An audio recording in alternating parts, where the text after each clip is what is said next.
안녕하세요. 슬로우 트래블입니다.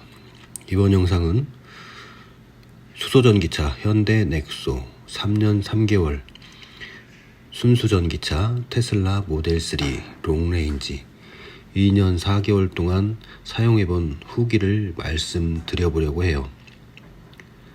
저는 자동차 전문가가 아니라서 일반 사람들이 사용해본 느낌 정도로 말씀을 드릴 텐데, 혹시 잘못된 내용이 있으면 댓글로 알려주세요.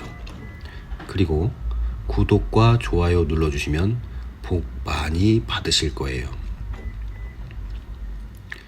전기차와 내연기관차의 차이점에 대해서 말씀을 드려볼게요. 3년 전쯤 사정상 출퇴근용 차량을 추가 구매가 필요한 일이 생겼어요. 그래서 차량 정보를 찾다 보니 전기차에도 관심이 가게 되었죠. 그러다가 수소전기차에 관심을 갖게 되었는데, 당시만 해도 수소 충전소가 별로 없었어요. 제가 사는 지역에서 가장 가까운 충전소는 차량으로 30분 정도 거리에 있었지요. 불편함을 감수하더라도 구매해보자고 결정을 한 이유는 그때쯤에 환경 변화가 체감되기 시작하는 시기였던 것 같아요. 친환경 차량이 환경 보호에 도움이 된다기에 어차피 운행을 해야 할 차량이라면 친환경 차량으로 환경 파괴를 조금이라도 줄이는데 기여를 해보자는 생각이 컸었던 것 같아요. 막상 구매를 했는데 차의 좋은 점이 많았어요. 그래서 1년 정도 후에 기존 내연 차량도 처분하고 테슬라 모델 3를 구매하게 되었답니다.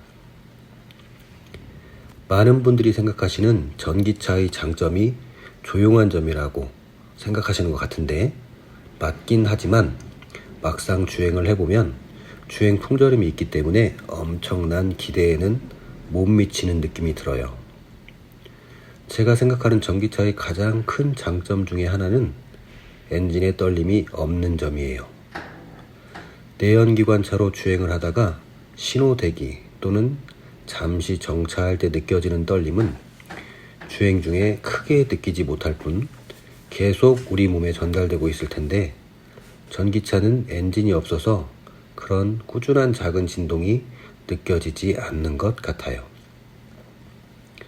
두 번째 장점은 유지비가 저렴한 편이에요. 배기량 3000cc 그랜저 차량을 하루 10km 정도 출퇴근과 가족 나들이 정도로 운행을 하였을 때 월 평균 20만원 정도의 기름값을 지출했었는데, 현재 차량 2대 각각 출퇴근으로 하루 10km 정도 매일 운행을 하고 가족 나들이 정도 비슷하게 다녔을 때 연료비는 월 평균 10만원을 넘지 않는 것 같아요. 이 비용은 EV카드를 이용해 할인받은 요금을 제외한 금액이에요. 나중에 어떻게 될지는 모르겠지만 아직까지는 정비 비용도 덜 드는 것 같아요.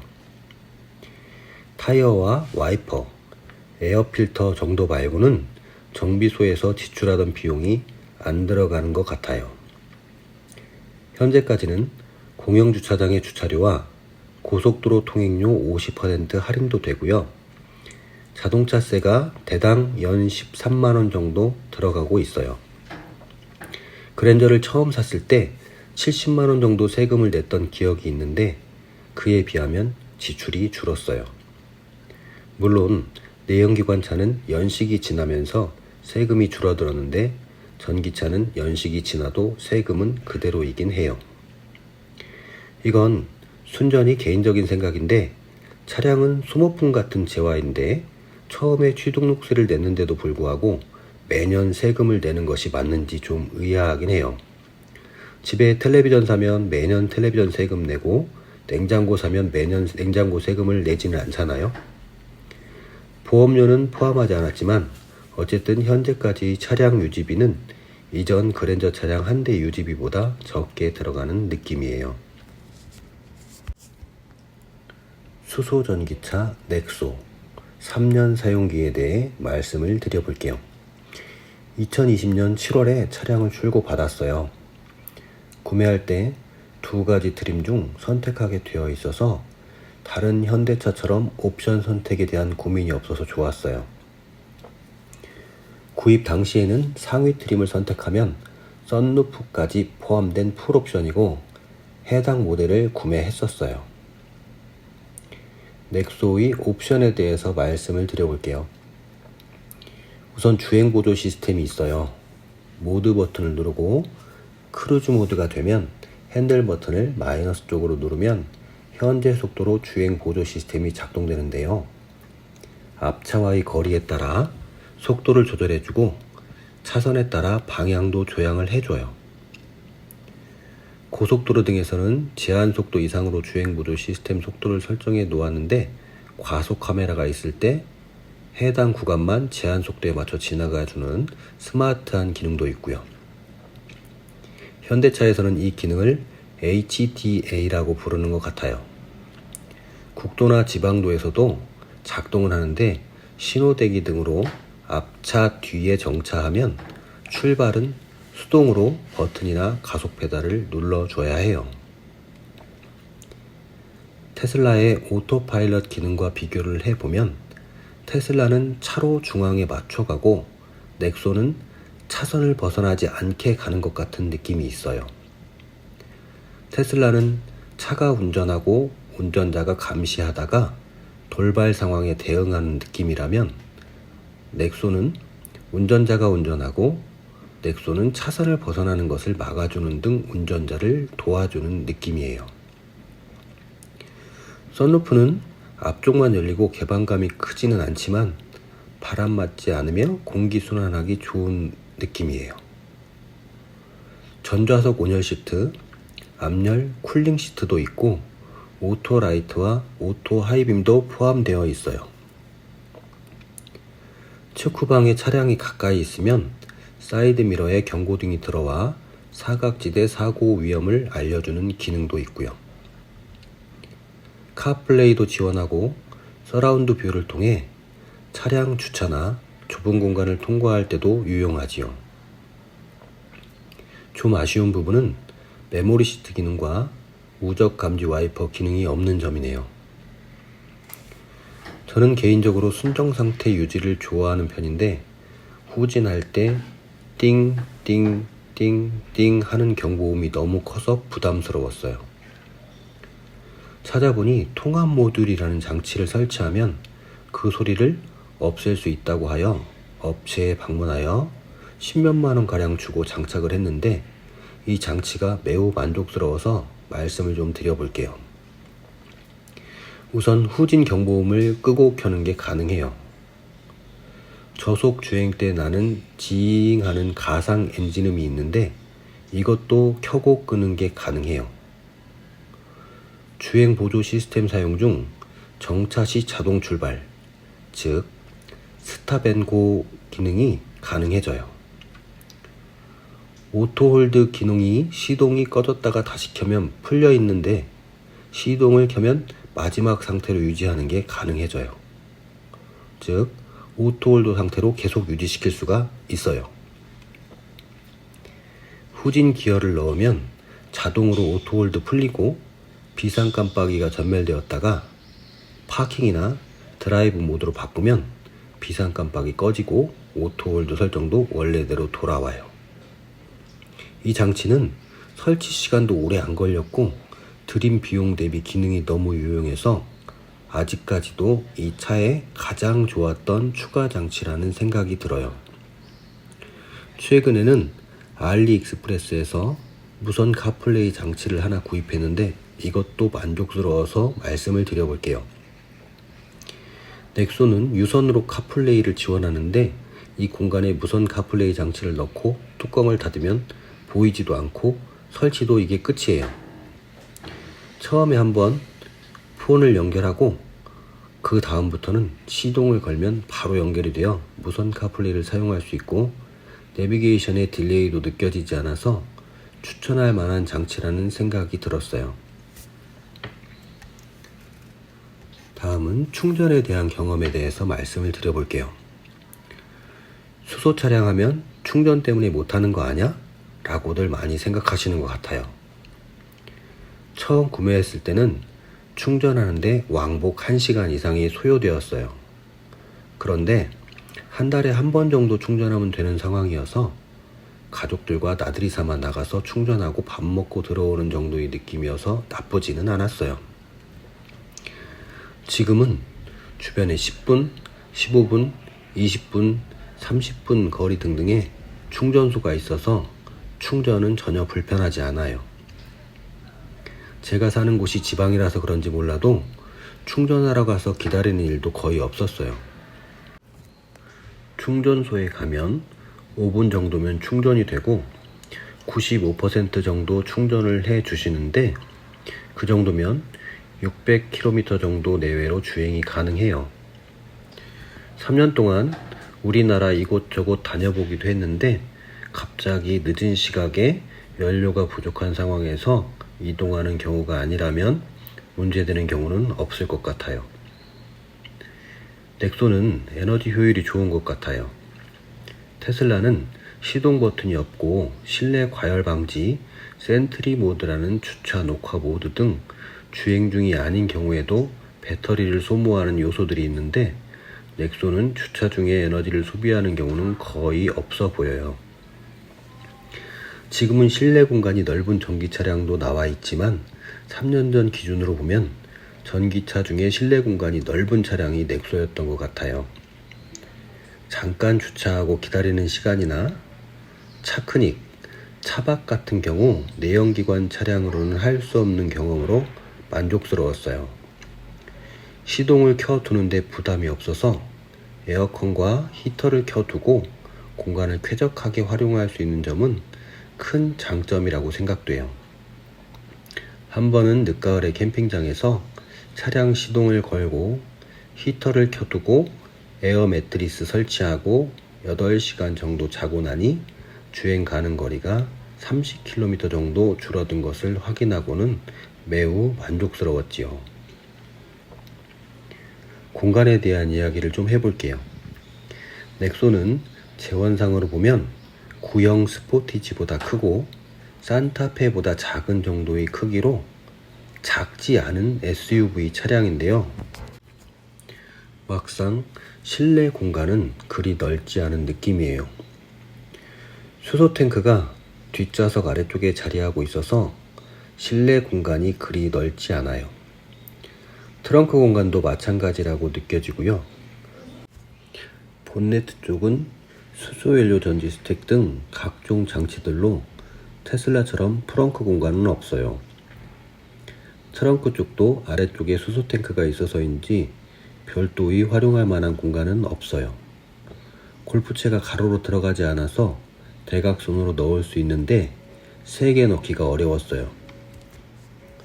SUV 차량인데도 골프채 4개를 실을 수 없는 점은 아쉬운 점이에요. 그 외의 내용들로 넥소 차량의 가속 성능은 테슬라에 비교할 수준은 아니에요. 다만 이전에 타던 그랜저 차량보다는 가속 능력이 뛰어나고 변속 없이 가속되는 점은 처음에 매우 큰 장점으로 느껴졌었어요. 그래서 가속 성능은 일상 주행에 충분하다고 생각해요. 회생제동 기능이 넥소에도 있어요. 회생제동은 핸들 뒤쪽 패들 쉬프트처럼 생긴 버튼을 이용해 4단계로 조정이 돼요. 오른쪽은 내리고 왼쪽은 올리는 버튼인데 길게 누르면 한 번에 가장 낮거나 가장 높은 단계로 변화시킬 수도 있어요.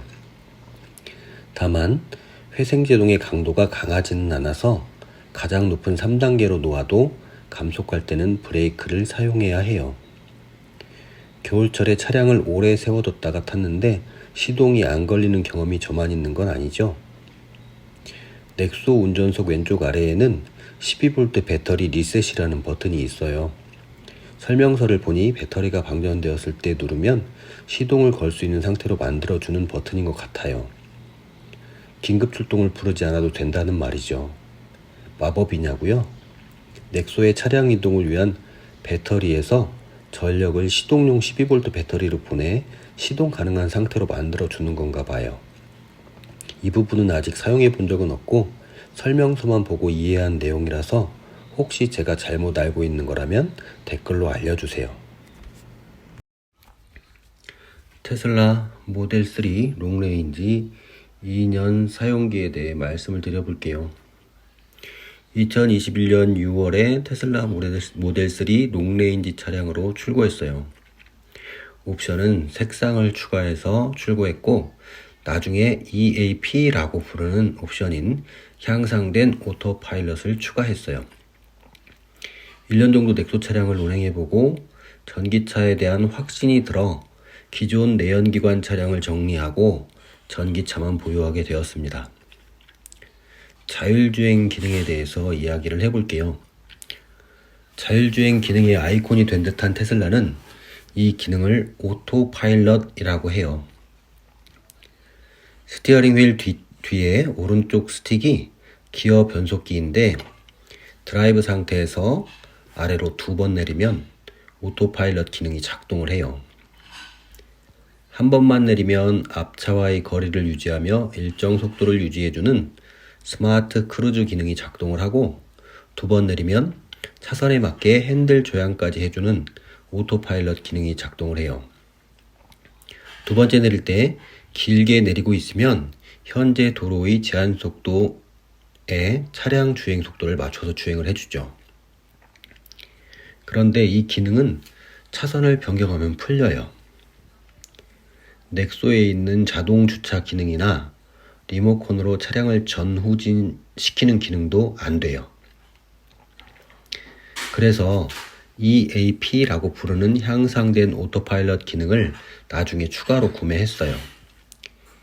이 기능을 추가하면 자동으로 차선 변경도 해주고 자동 주차 앱을 이용한 전진, 후진과 근거리에서 차량 호출도 가능해져요.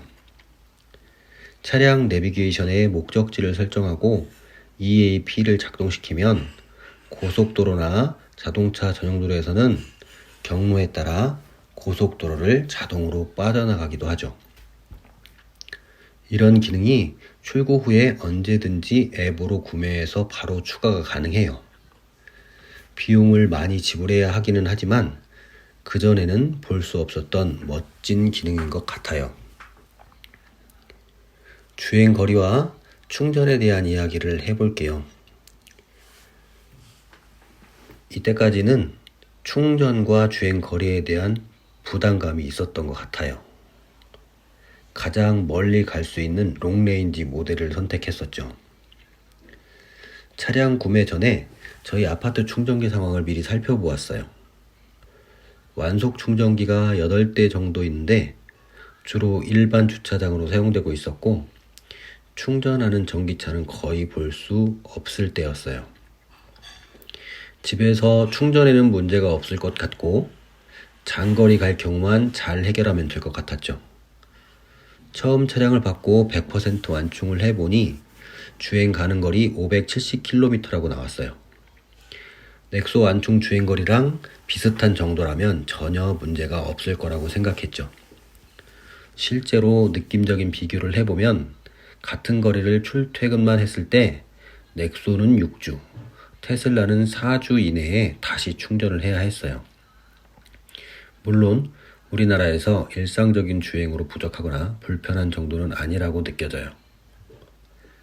2년 4만 킬로미터 정도 운행한 지금은 100% 충전하면 556km 주행 가능하다고 나오는데 테슬라 차량 장기 운행 후기를 찾아보니 배터리 열환은 초기에 진행되고 그 이후 그 상태가 유지된다는 정보를 본 적이 있어요. 출고 1년 후쯤부터 현재 상태의 주행 가능 거리로 나오고 그 상태가 유지되고 있는 것 같아요. 2년 전에 비해 주변에 충전기와 테슬라 고속 충전기인 슈퍼차저도 많이 늘어난 것 같아요. 그러면서 충전 단가도 많이 올랐지만요. 저는 주로 집에 있는 충전기를 이용해 밤사이에 충전을 하는 편이에요. 바다까지 타는 스타일이 아니라서 1, 2주에 한 번 정도 충전을 하는데 일상 주행하며 충전의 불편은 없어요. 장거리 여행을 하는 경우 충전에 대해 고민을 해야 했고 급하게 충전해야 하는 경우 슈퍼차저를 찾아간 적도 있었는데 DC 콤보 어댑터라는 급속 충전용 단자 변환 어댑터가 출시되어 구입하고 나서는 장거리 주행도 부담이 없어요. 전국에 있는 전기차 충전기 대부분을 종류에 상관없이 사용할 수 있게 되어서 고속도로 가다가 휴게소에 들어가 충전기를 꽂아두고 커피 한 잔 마시는 시간이면 어디든 부담 없이 갈 수 있는 상황이라고 생각해요. 충전 비용은 급속 충전보다는 완속 충전이 저렴한 편이고 완속 충전의 경우에는 시간대에 따라 가격 차이가 있는 편인데 저는 가급적 저렴한 야간 시간대에 충전을 하는 편이에요. 거기에 삼성 EV 카드로 결제하면 이전 달 카드 사용 실적이 60만 원이 넘으면 전기차 충전비의 70%를 3만 원 한도 내에서 할인해줘요. 그래서 보통 충전 비용 5만 원 내외 정도 들 텐데 3만 원 할인 받으면 한 달 실제로 지출하는 충전비는 2만 원 이하로 들어가는 것 같아요. 주행에 대한 느낌을 이야기해 볼게요. 처음 느낌은 조용하고 부드럽고 민첩하게 미끄러지듯이 움직이는 것 같았어요. 차를 받아온 날 처음 시승할 때도 시작은 그랬어요. 도로에 나가기 전 방지턱을 넘는 순간 차가 덜커덩 하는 느낌은 넥소에 비하면 수레를 타고 넘는 것 같았죠. 차가 없고 넓은 도로에서 정지 상태에서 급가속하는 순간 몸이 뒤로 젖혀지는 느낌은 마치 놀이기구를 타는 것 같은 기분이었어요. 가속감은 다른 차량에서 흔히 경험하기 힘든 수준인 것 같아요. 코너를 돌 때 느껴지는 안정감도 매우 좋아요. 회생제동으로 감속이 되고 정지까지 가능해서 급하게 서야 하지 않는다면 브레이크를 밟을 일이 없어요. 가속 페달만을 이용해 가속과 감속이 가능하며 이걸 원페달 드라이빙이라고 하던데 이건 적응이 되면 운전이 많이 편안해져요. 차량 업데이트에 대한 이야기를 해볼게요. 테슬라 하면 떠오르는 이미지 중 하나는 커다란 디스플레이 하나만 있는 실내잖아요. 실제로 운전석에 계기판도 없어요. 그로 인해 무선 업데이트로 기능을 추가해주거나 개선을 해줘요. 처음에 차량을 받았을 때 지금이랑 화면 구성 자체가 달라졌어요. 방향 지시등을 켰을 때 해당 방향 후방이 보이는 기능도 없었는데 추가되었죠. 애플 뮤직도 없었는데 추가되었고 차량에서 즐길 수 있는 게임들도 추가되었어요. 핸들 열선과 시트 열선이 설정 온도에 따라 자동으로 켜지거나 온도가 조절되는 기능도 처음에는 없었는데 업데이트로 인해 추가된 기능이에요. 가끔 기능상의 문제로 리콜 통지소가 오는데 모두 무선 업데이트로 집에서 해결을 했어요. 차량 소프트웨어 업데이트는 차량이 와이파이에 연결되어 있어야 가능해요. 저는 폰을 들고 테더링해서 주행할 때 다운받고 주차하여 업데이트 시작시키고 집으로 들어가면 이후 업데이트가 진행되도록 하고 있어요. 물론 스마트폰 테슬라 앱을 통해 업데이트 진행 상황도 확인할 수 있죠. 공간에 대한 이야기를 해볼게요. 테슬라 차량은 본네트를 열면 엔진이 없고 수납 공간이 있어요. 사람들은 이 공간을 전면 트렁크라서 프렁크라고 부르더라고요. 이 공간이 그리 넓지는 않지만 유용하게 사용할 정도의 공간이 돼요. 음식을 포장해서 넣거나 마트에서 간단히 물건을 산다거나 출퇴근할 때 가방을 넣는 등 저는 다양하게 활용을 하고 있어요. 우리나라의 경우 주차장에 후방 주차를 많이 하잖아요. 그럼 트렁크에서 물건을 넣고 꺼낼 때 뒤에 벽이라도 있거나 다른 차량이 가까이 서 있게 되면 트렁크는 사용하기 어려운 경우가 있죠. 프렁크는 큰 짐이 아니라면 운전석에서 내려 앞으로 나오면서 물건을 꺼낼 수가 있어서 좋아요. 테슬라의 프렁크는 원래 수동인데 차량 출고하고 나서 전동 프렁크를 업체에서 시공했어요. 1년 반 정도 잘 사용했는데 어느 날 잘 안 열리더라고요. 제가 순정을 좋아하는 이유가 이런 데 있어요. 그래도 전동 프렁크는 포기하기 어려워서 설치업체에 연락을 해보려는데 업체가 없어졌네요. 다행히 본사에 연락해서 비용을 지불하고 개선품으로 재시공을 받았어요. 트렁크 공간은 좁지 않아요.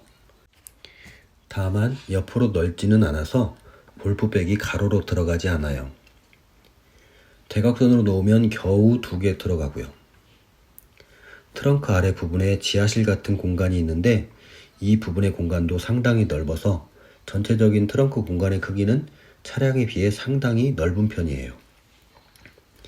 세단형 차량인데도 뒷좌석이 접혀서 부피가 큰 물건도 높이만 높지 않다면 적재할 수 있을 것 같아요. 그 밖의 내용들로 썬팅에 대한 이야기를 좀 해볼게요. 테슬라는 글라스 루프라고 하던데 지붕이 전부 유리로 되어 있어요. 기본적으로 어두운 색으로 썬팅된 것 같은 색깔이 유리이고 하늘이 잘 보이는 편이에요. 저는 처음에 이 느낌을 그대로 두고 싶어서 글라스 루프를 제외하고 썬팅을 했었어요. 6월에 출고하고 바로 여름이 왔는데 머리 위가 많이 뜨겁더라고요. 그래서 루프를 가리는 제품을 구매해서 설치했는데 뜨겁지는 않지만 조금씩 늘어지고 보기가 안 좋더라고요.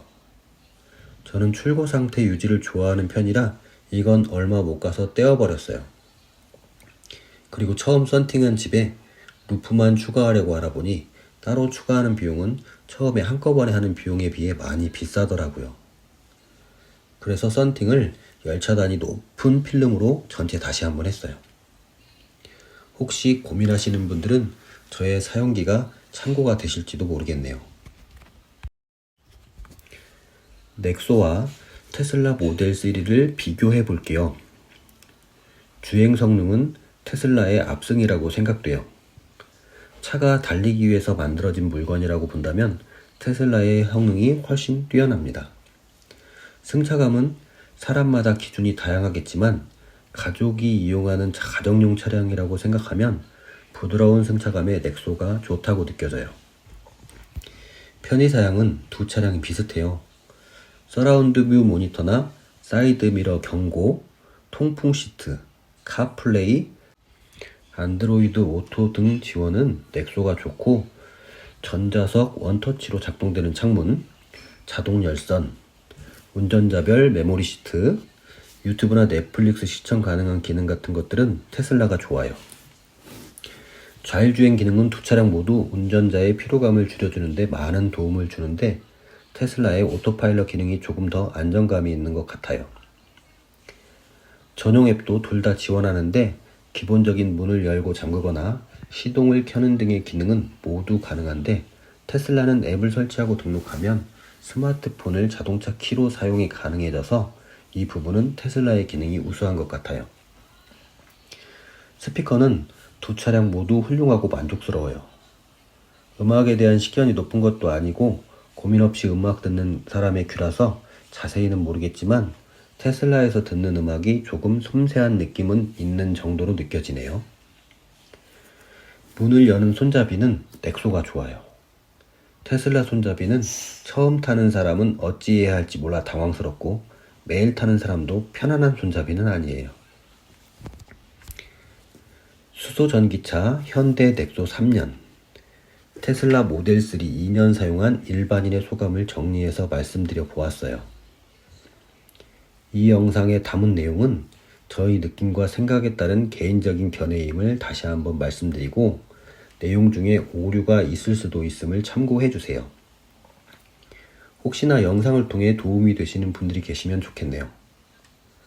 긴 영상 시청해 주셔서 감사드리며 영상이 마음에 드셨다면 구독, 좋아요 눌러주세요. 지금까지 슬로우 드라이브였습니다.